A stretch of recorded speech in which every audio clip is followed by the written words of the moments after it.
قرآن مجید کی ایک آیت ہے سورہ مبارکہ شورى میں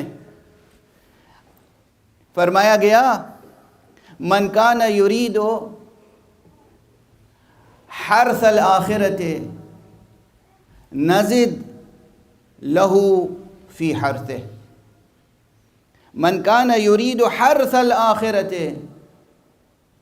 نزد له فی حرثہ ومن کان یرید حرث الدنیا نؤتہ منها وما له فی الآخرۃ من نصیب۔ دیکھو جو ہم سے آ کے آخرت کا سودا کرے گا، من کان یرید حرث الآخرۃ، جو آخرت کا حرث کھیتی کو کہتے ہیں، لیکن یہ ایک لفظ ایک سمبل ہے، معاملہ کرے گا، کوئی بھی معاملہ آخرت کا معاملہ کرے گا، جو آخرت کا معاملہ کرے گا ہم اس کے معاملے میں اضافہ کچھ دیں گے۔ بسم اللہ الرحمن الرحیم۔ کتاب فطرت کے ہر ورق پر نصاب تحریر ہے خودی کا، فریب باطل سے بچ کے جینا یہی ہے اعزاز آدمی کا، فریب باطل سے بچ کے جینا یہی ہے اعزاز آدمی کا۔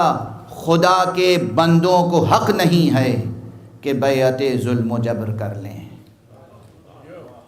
خدا کے بندوں کو حق نہیں ہے کہ بیعت ظلم و جبر کر لیں۔ چلو چلیں مصر کربلا میں خدا سے سودا کریں خودی کا۔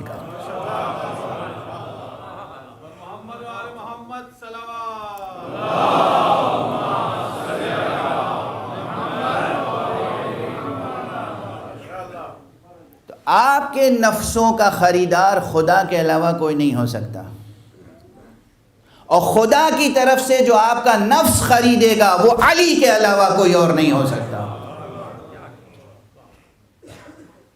ہمیں بیعت کرنی ہے تو علی ابن ابی طالب کے دست مبارک پر، ہمیں بیعت کرنی ہے تو امام حسین علیہ السلام کے دست مبارک پر، ہمیں بیعت کرنی ہے تو مصطفیٰ صلی اللہ علیہ وآلہ وسلم۔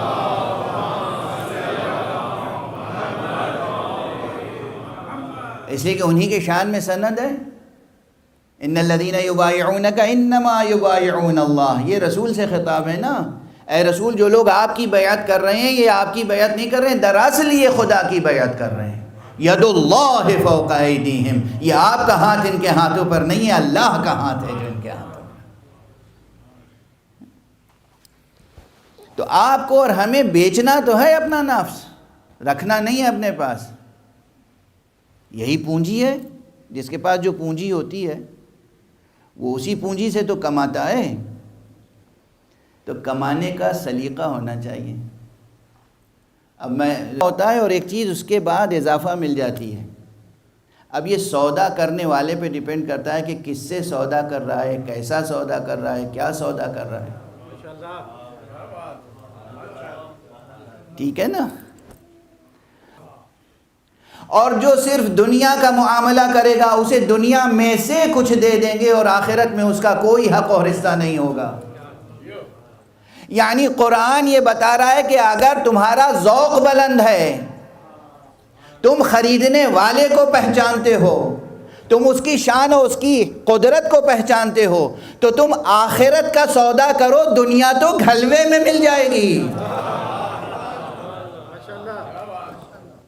سودا ہی آخرت کا کرو، آخرت کا سودا کرو گے تو دنیا کہیں نہیں گئی، دنیا تمہاری ٹھوکروں میں رہے گی۔ اور اگر تم نے صرف دنیا کا ہی سودا کیا، معاملہ کیا، تو اولاً تو یہ یاد رکھو پوری دنیا بھی نہیں ملے گی اور آخرت میں تو کچھ بھی نہیں ملے گا۔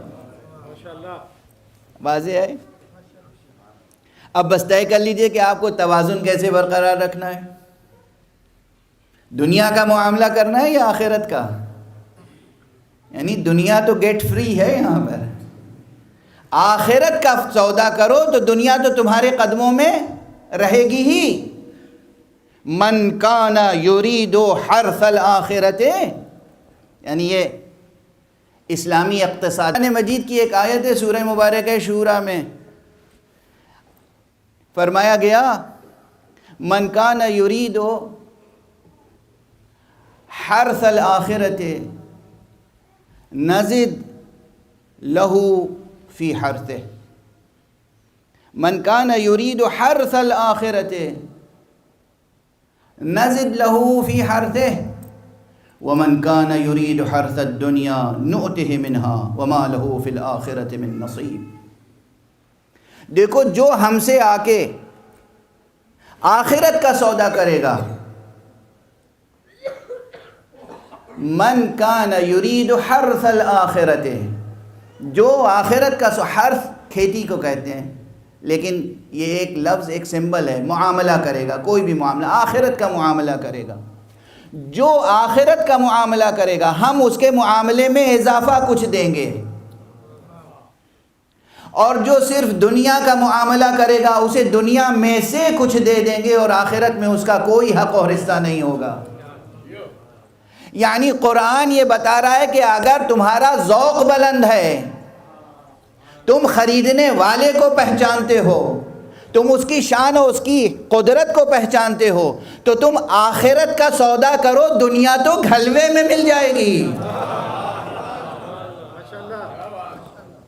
سودا ہی آخرت کا کرو، آخرت کا سودا کرو گے تو دنیا کہیں نہیں گئی، دنیا تمہاری ٹھوکروں میں رہے گی۔ اور اگر تم نے صرف دنیا کا ہی سودا کیا، معاملہ کیا، تو اولاً تو یہ یاد رکھو پوری دنیا بھی نہیں ملے گی اور آخرت میں تو کچھ بھی نہیں ملے گا۔ واضح ہے؟ اب بس طے کر لیجئے کہ آپ کو توازن کیسے برقرار رکھنا ہے، دنیا کا معاملہ کرنا ہے یا آخرت کا؟ یعنی دنیا تو گیٹ فری ہے یہاں پر، آخرت کا سودا کرو تو دنیا تو تمہارے قدموں میں رہے گی ہی۔ من کان یرید حرث الآخرۃ، یعنی یہ اسلامی اقتصادیات کے نظریات پہ جن لوگوں نے کام کیا ہے ان کے لیے یہ آیت بہت فکر انگیز ہے، بہت فکر انگیز آیت ہے۔ اس کے بعد ایک آیت اور ذہن میں آ رہی ہے لیکن غالباً اب وقت نہیں ہے، اس لیے کہ ہر آیت کو سمجھنے اور سمجھانے اور ترجمہ کرنے اور ترجمانی کرنے کے لیے بھی وقت درکار ہوتا ہے اور مثالیں چاہیے ہوتی ہیں۔ تو اسلامی اقتصادیات، اسلامک اکنامکس کے بارے میں جو اسلامی نظریات ہیں اس میں یہ آیت بہت اہم ہے کہ تھیوریٹیکلی اور پریکٹیکلی اپلائیڈ اکنامکس میں ہم کریں کیا، کیسے، کس طرح پروگرام ترتیب دیں۔ ایک مسلمان اور ایک انسان ہونے کی حیثیت سے بنیادی طور پر ہمارے سامنے معاملہ آخرت کا ہے۔ دنیا تو ہمارے قدموں میں ڈال ہی دی گئی ہے۔ ذرا توجہ فرمائیے، جو چیز پہلے سے قدموں میں ڈال دی گئی ہے اسی کو حاصل کرتے رہنے کی کوشش کرنا کون سی عقل مندی ہے؟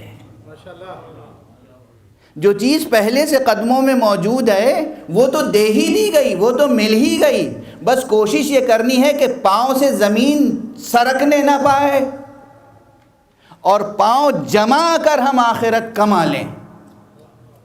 پورا معاملہ آخرت کا کرنا ہے، اور جو لوگ پورا کا پورا معاملہ آخرت کا کرنے کا ہنر رکھتے تھے ان کی یہ شان ہوتی تھی کہ صبح اپنی زکوٰۃ دی ہے 40,000 درہم، اور جب شادی کا دن ہے حضور پوچھتے ہیں کیا ہے، کہتے ہیں کیا ہے، بس ایک زرہ ہے، ایک تلوار ہے، ایک گھوڑا ہے۔ شان دیکھ رہے ہیں بے نیازی کی، بے نیازی کی شان دیکھ رہے ہیں۔ جو اپنا گھر خود نہیں بناتے اس دنیا میں، اللہ ان کا گھر ایسا باقی رکھتا ہے کہ دشمنوں کے ہاتھوں میں رہتے ہوئے بھی باقی رہتا ہے۔ آج بھی جائیں ساری دنیا سے مسلمان جائیں اور دیکھیں مسجد نبوی میں کوئی دروازہ موجود نہیں ہے مگر ایک دروازہ موجود ہے، باب فاطمہ آج بھی موجود ہے۔ صلوات پڑھ دیجئے محمد۔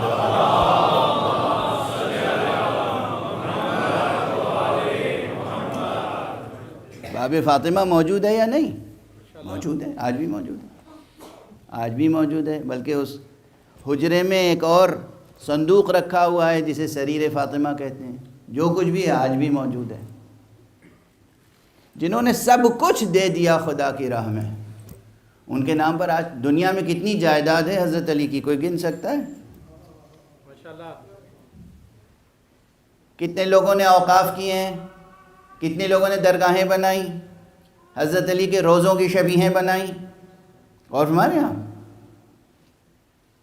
یعنی ایک جملہ پھر کہوں بہت سخت اور سنگین ہے، اس میں مصائب بھی ہیں اور فضائل بھی ایک ہی جملے میں۔ وہ امام جس نے آخرت کا ایسا سودا خدا سے کیا تھا کہ اس روئے زمین پر اپنی قبر کا نشان بھی باقی نہ رکھا، اس امام کی قبر بھی کتنی شاندار ہے، اور اس امام کے روزے کی شبیہیں دنیا میں کتنی جگہ ہیں، اور ان شبیہوں پہ وقف جائیدادیں کتنی ہیں کہ اگر صرف اور صرف اور صرف علی ابن ابی طالب کے نام پر جو اوقاف ہیں ان اوقاف کا صحیح استعمال ہو تو کرۂ ارض پر کوئی ایک انسان مفلس نظر نہ آئے۔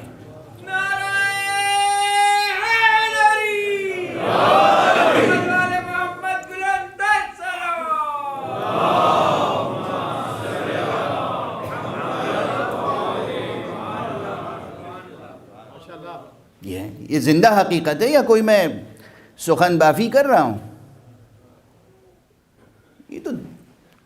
یہ دو مادی آنکھیں یہ دیکھ سکتی ہیں اس سورج کی روشنی میں کہ اس روئے زمین پر آج علی کی کتنی جائیداد ہے، کتنی زمینیں ہیں، کتنے اوقاف ہیں، کتنے باغات ہیں، کتنی امام بارگاہیں ہیں، کتنی جگہوں پہ شاہ نجف کی درگاہیں ہیں، کتنی جگہوں پہ شاہ مردان کی درگاہیں ہیں،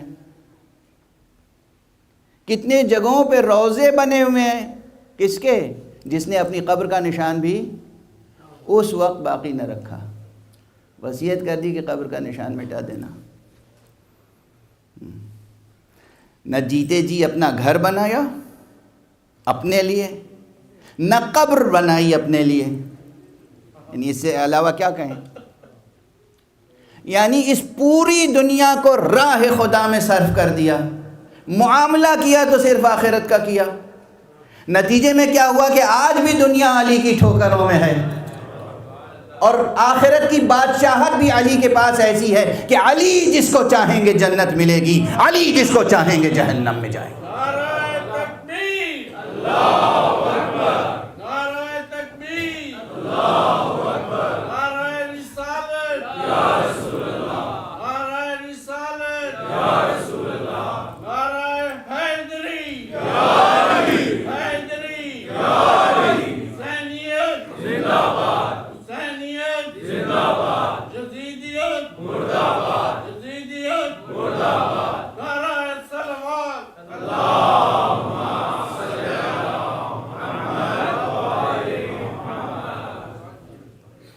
یہ ہے معاملہ علی کا معاملہ، خدا سے ہے نا، آخرت کا معاملہ ہے۔ تو دو چیزیں نہیں ہیں، ذہن و دل و دماغ سے دوئی نکال دیں، دنیا کو مستقل بذات دیکھنے کی عادت چھوڑ دیں۔ دنیا کس چیز کا نام ہے بھول جائیں، بس دنیا آپ کی ٹھوکروں میں ہے، آپ کے زیر قدم ہے۔ اس دنیا پر ہر سانس جو آپ لیں وہ بخاطر خدا، ہر کام کریں بخاطر خدا، جاب کریں تو بخاطر خدا۔ یہ تصور کب پیدا ہوگا، یہ شعور کب پیدا ہوگا کہ جاب ہم اپنے لیے کر رہے ہیں؟ آپ کون ہیں؟ آپ کون ہیں؟ بہت بڑا سوال ہے۔ کہاں سے تشریف لائے ہیں؟ کون آپ؟ آپ کا وطن عزیز؟ اب ایک جملہ کہوں، دیکھو بھائی یہ ایک عام بات ہے، نفسیات کی بات بھی ہے، اور جو سلیقے کے لوگ ہیں وہ اس عام نفسیات کو استحکام بخشنے کے لیے، بنیادی فطرت کو استحکام بخشنے کے لیے وصیت بھی کرتے ہیں، نصیحت بھی کرتے ہیں، موعظہ بھی کرتے ہیں، تاکید بھی کرتے ہیں۔ دیکھو دن بھر بازار میں رہو یا بازی گاہ میں رہو، بازار میں رہو یا بازی گاہ میں رہو، ملعب میں رہو، یعنی کھیل کود کے میدان میں رہو یا تجارت کے میدان میں رہو، کہیں بھی رہو دن بھر، اتنا خیال رکھنا کہ گھر لوٹنا ہے۔